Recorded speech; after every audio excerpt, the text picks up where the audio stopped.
Bonsoir tout le monde. Je sais que ce n'est pas facile. C'est la fin d'une journée, d'un après-midi bien rempli de doyens et de doyennes qui ont essayé de décrypter le monde.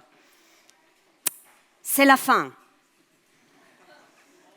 Il y a encore 25 minutes. On a eu la chance, vous avez eu la chance de parler, de discuter, de débattre du local. Comment on construit des villes dans lesquelles on contribue à la décarbonisation de nos économies, dans lesquelles nos sociétés peuvent travailler et vivre ensemble.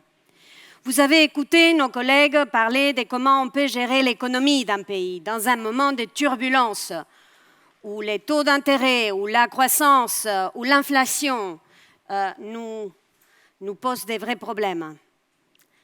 Vous avez entendu d'autres de mes collègues parler d'innovation, de gestion, comment on gère des entreprises pour générer une croissance inclusive. Il y a d'autres qui vous ont appétisé avec la recherche. Comment est-ce qu'on peut créer, inventer, innover, penser le monde aussi à partir d'ici à Sciences Po? On vous a parlé des horreurs de la guerre russe en Ukraine. Une guerre que nous, en Europe, on pensait on avait sortie pour toujours et qu'on avait confinée au livre d'histoire. Hélas, la guerre est de retour sur notre territoire et cela fait mal. Et nous venons d'écouter les difficultés que nous avons à traiter avec un pays avec lequel on est à la fois partenaire, compétiteur et rival, la Chine. Je vais vous parler de ce qui nous unit, de nous, la communauté globale. Je suis la doyenne de l'École des affaires internationales à Sciences Po, Arantxa González. Et je vais commencer par ce qui nous unit, parce que nous avons besoin de traiter de ces problèmes qui sont le premier sur notre liste, ces problèmes qu'on ne pourra pas résoudre si nous ne travaillons pas ensemble. Donc je suis consciente que quand je parle d'une communauté globale, quand je parle de ce qui nous unit, il y a un peu de scepticisme, je le comprends. Mais je vais vous proposer d'abord de m'écouter, de me donner une chance de vous convaincre, mais aussi je veux vous dire pourquoi, plus que jamais, aujourd'hui, dans un monde qui est divers, composé, fait de démocraties et certes d'autocraties, des démocraties de moins en moins, des autocraties de plus en plus, fait des pays qui sont des républiques, d'autres qui sont des monarchies, fait des pays qui sont plus riches que les autres, des pays où on parle des langues différentes, où on pratique des religions différentes, des pays qui néanmoins ont besoin de travailler ensemble pour régler les problèmes de notre siècle. Nous sommes encore en train de traiter une pandémie, un virus qui n'a pas trouvé frontières suffisamment élevées pour les arrêter. Un virus qui s'est propagé dans le monde, qui nous a touchés tous. Nous faisons face aux problèmes les plus sérieux que nous avons en tant qu'espèce sur cette terre. C'est un problème existentiel. Ça s'appelle changement climatique. Nous avons besoin de stabilité financière. Si un pays important, un pays important d'un point de vue économique, je veux dire, ne gère pas bien son économie, trouve des fragilités, cela a un impact sur le reste des pays dans cette planète. Nous vivons dans l'interdépendance commerciale, pas dans la dépendance, dans l'interdépendance, qui est un peu différente. Nous vivons aussi dans un monde où il y a un risque nucléaire de plus en plus sérieux. On croyait que le nucléaire nous aidait à dissuader la guerre. Aujourd'hui, on est confronté à une situation où le nucléaire peut être utilisé comme une arme de guerre. Ça, c'est le monde dans lequel nous vivons. Aucun de ces défis que je viens de décrire peut être réglé ni traité par l'action de certains pays seulement, ou d'un pays seulement, ou de chaque pays seulement. Cela nécessite de la coopération internationale. Et donc le choix que nous avons devant nous, en réalité, c'est un choix de coopération ou un choix de fragmentation. Regardons quelles sont les alternatives devant nous. Un monde de coopération où, certes, cela va être difficile. Et on le voit chaque jour dans les instances où on essaye de construire cette communauté internationale. On sait des difficultés au sein de l'Organisation des Nations Unies. On connaît ces difficultés aussi dans d'autres enceintes. On l'a vu aussi pendant le Covid au sein de l'Organisation mondiale de la santé. Mais quelle est l'alternative? L'alternative, c'est la fragmentation. Qu'est-ce que cela veut dire, la fragmentation? La fragmentation, c'est essayer de construire un monde à deux vitesses. Un monde à deux moitiés. D'un côté, les démocraties, d'un autre côté, les autocraties. Et bien sûr que nous avons un problème, parce que nous ne partageons pas la même vision de comment on gère les relations entre gouvernements et gouvernés à l'intérieur de nos sociétés. Mais qu'est-ce que cela voudrait dire, diviser le monde en deux? Cela voudrait dire réduire la croissance pour un continent, pour un groupement régional comme l'Union européenne, qui dépend à 85% de la croissance en dehors de l'Europe pour sa propre croissance. Ça aurait un énorme impact économique. Mais pas seulement, cela aurait un impact aussi en termes d'emploi. Ça aurait un impact en termes d'investissement. Qui dit investissement dit innovation. Et qui dit innovation dit capacité à s'adapter au demain. Dans un monde où de plus en plus c'est la technologie qui nous pousse et qui nécessite des gros investissements. Donc, si nous ne sommes pas capables de construire cet espace de coopération internationale, nous avons en face la grande fragmentation. La fragmentation est un problème pour tous les pays, mais c'est un problème encore plus gros pour ceux qui dépendent plus des autres pour leur propre progrès. C'est les pays en voie de développement. C'est les pays les plus pauvres dans cette planète, ceux qui aujourd'hui ont déjà un énorme problème à faire face à l'impact Covid, inflation, prix des produits alimentaires, prix des fertilisants et augmentation des taux d'intérêt. Il y a aujourd'hui plus de 30 pays au monde qui sont au bord de la faillite.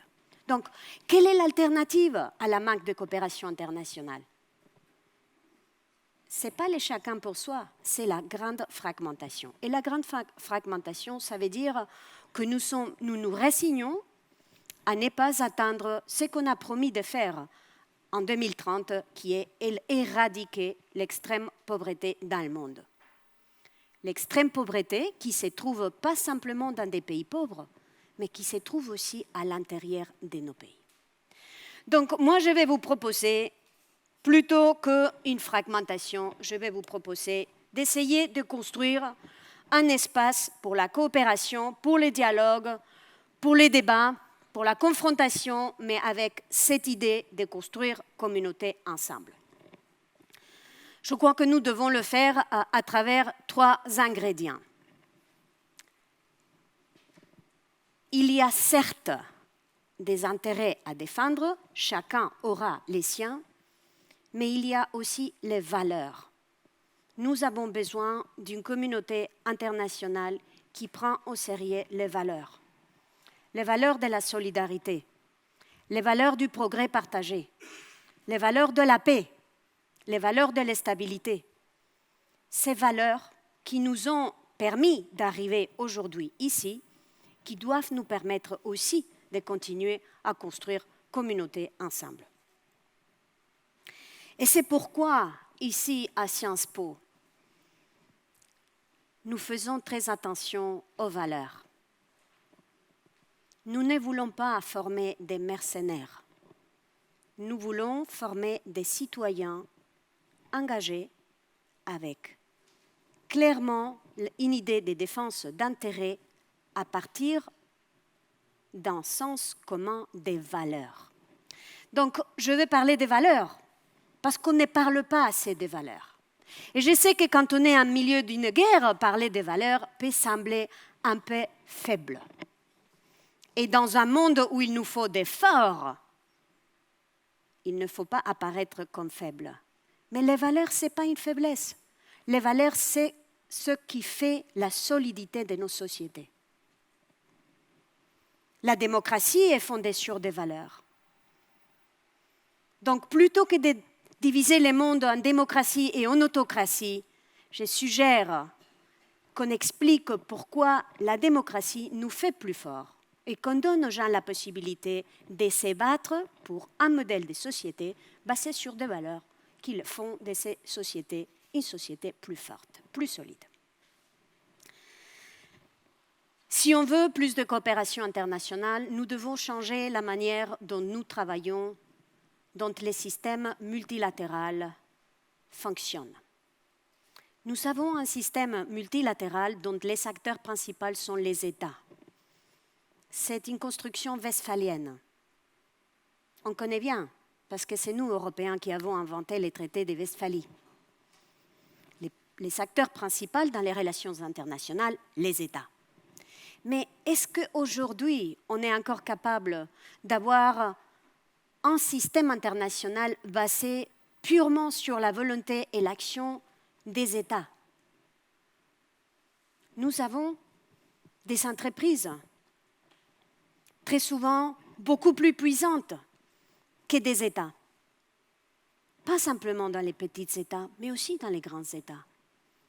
Il suffit de regarder la capitalisation boursière des 5 premières entreprises de la technologie aux États-Unis. Est-ce que nous pouvons aujourd'hui prétendre construire et gérer un système multilatéral sans la participation de ces acteurs appelés entreprises? Mais qui dit entreprise, dit société civile. Aujourd'hui, la lutte contre les changements climatiques, ce n'est pas simplement la lutte des gouvernements, c'est la lutte des citoyens. Si nous devons décarboniser nos économies, ce n'est pas seulement les États qui doivent faire des efforts, ce n'est pas simplement les entreprises qui doivent décarboniser, c'est nous, chacun d'entre nous, consommateurs, qui devons contribuer à la décarbonisation. Est-ce que nous pouvons avoir un système multilatéral aujourd'hui basé seulement sur l'action des États? Ou plutôt, est-ce que les problèmes de ces mondes seront réglés simplement à travers d'un dialogue des États? Je crois que le système multilatéral tel qu'il est aujourd'hui a montré ses limites.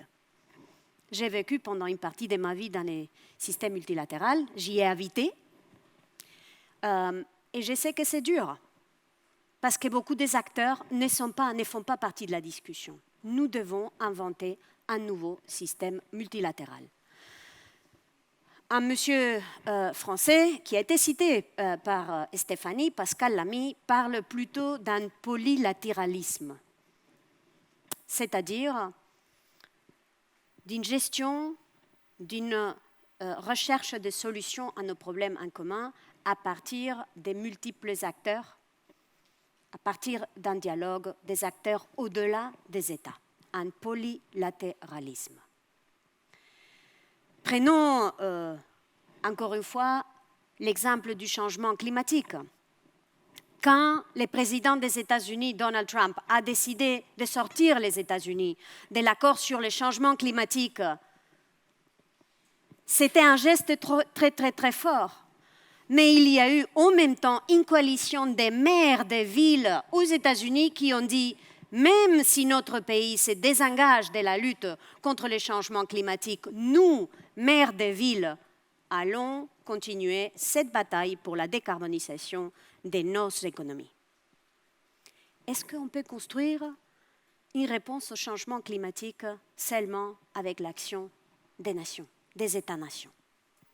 Je crois que tous ces exemples nous montrent qu'il faut refonder le système multilatéral, que nous devons travailler à inventer une autre manière de se parler, de désigner, d'identifier des solutions ensemble aux problèmes qui sont de tous, qui nous appartiennent à nous tous.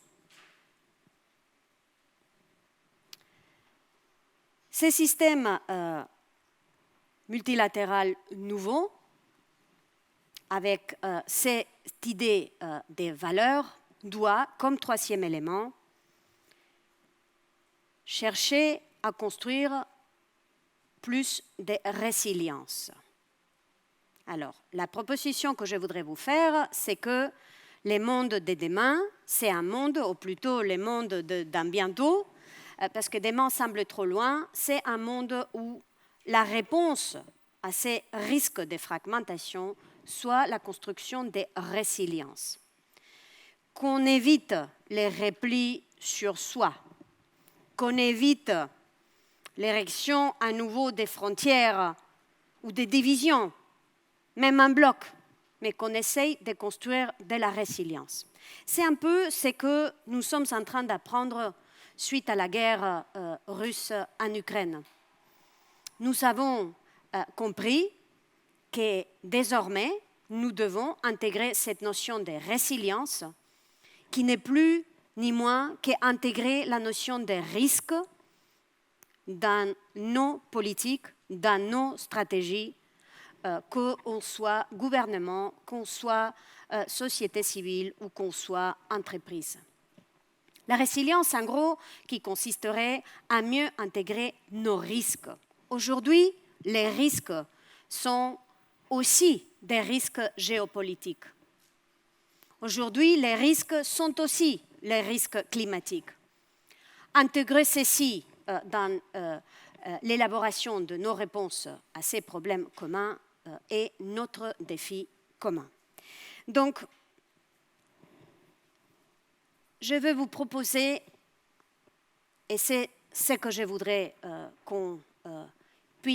sur lequel on puisse travailler ensemble ici à Sciences Po, que plutôt que travailler pour la fragmentation de ce monde, on essaye de co-construire une coopération internationale à partir de cette constatation qui n'est pas une constatation des naïfs, mais qui est la constatation que les solutions ne peuvent venir que si on le fait ensemble pour répondre à ce qui nous appartient à nous tous. C'est la raison pour laquelle, à Sciences Po, je termine par les titres de cette intervention, qui est comment est-ce qu'on peut former les acteurs dans un monde qui manque de boussole, parce qu'à la fin de fin, tout ceci, il faut le ramener à la salle, à cette salle où on est en train de former les acteurs qui vont devoir naviguer dans ce monde sans boussole. Ces acteurs, à la sortie des Sciences Po, doivent avoir 3 ingrédients dans la poche. Beaucoup de connaissances.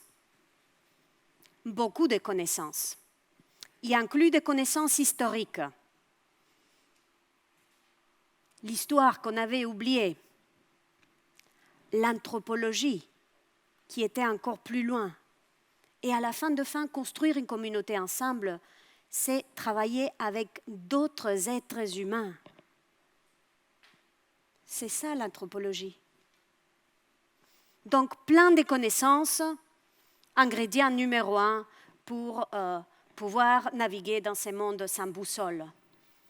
Des connaissances qui nous permettent, sachant comment on a fait dans le passé, ce qui a marché, ce qui a échoué, comment est-ce qu'on pourrait naviguer le futur.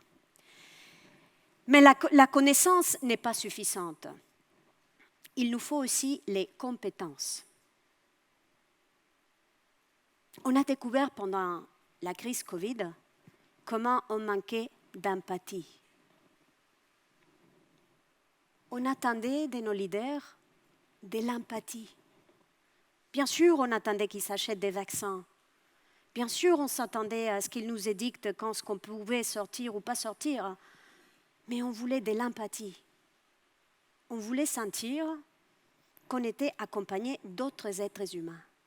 Eh bien, nous ne pourrons pas construire cette communauté et ces réponses à ces communautés si on ne part pas aussi de ces compétences. Troisièmement, c'est l'expérience. Évidemment, naviguer ce monde nécessite d'un peu d'expérience, d'un peu d'essayer. C'est la raison pour laquelle nous sommes extrêmement ouverts à toute forme d'intégration de nos étudiants dans l'apprentissage version France, dans les passages dans les organisations internationales, dans les travaux avec les entreprises, dans les travaux avec les ONG ou d'autres académiques, pour que l'expérience illumine la capacité de naviguer dans ce monde sans boussole. J'espère vous avoir convaincu à la fin de ces derniers échanges avec les doyens qu'il y a plein d'espoir. Il y a plein d'espoir. Je ne veux pas qu'on sorte de cette classe en se disant à quoi ça sert. Ça sert à changer les choses. Et on peut changer les choses. Vous savez, les étudiants qui étaient dans la première séance qu'on a fait ici ensemble le savent, parce qu'on en a discuté ensemble. Il y a des personnes qui sont en train de travailler pour changer la réalité sur le terrain. C'est des petits, c'est des moyens, c'est des grands, c'est des mouvements sociaux qui travaillent pour l'égalité entre hommes et femmes. C'est des groupes d'étudiants qui se battent pour le changement climatique. C'est des chefs d'État comme la première ministre de Barbade, un pays de 200 000 habitants qu'on a eu ici la semaine passée, pour nous parler précisément de l'espoir, de la capacité que nous avons si nous nous attelons à construire des solutions ensemble. Donc, je ne veux pas vous parler d'un monde qui a plein de problèmes, mais pas de solutions. Je vais vous dire que nous pouvons construire ces solutions. Vous pouvez construire ces solutions. Il faut simplement être très, très, très patient et très, très, très persévérant. J'espère que vous allez continuer à fêter cet anniversaire avec nous. Merci beaucoup de votre présence et bon courage.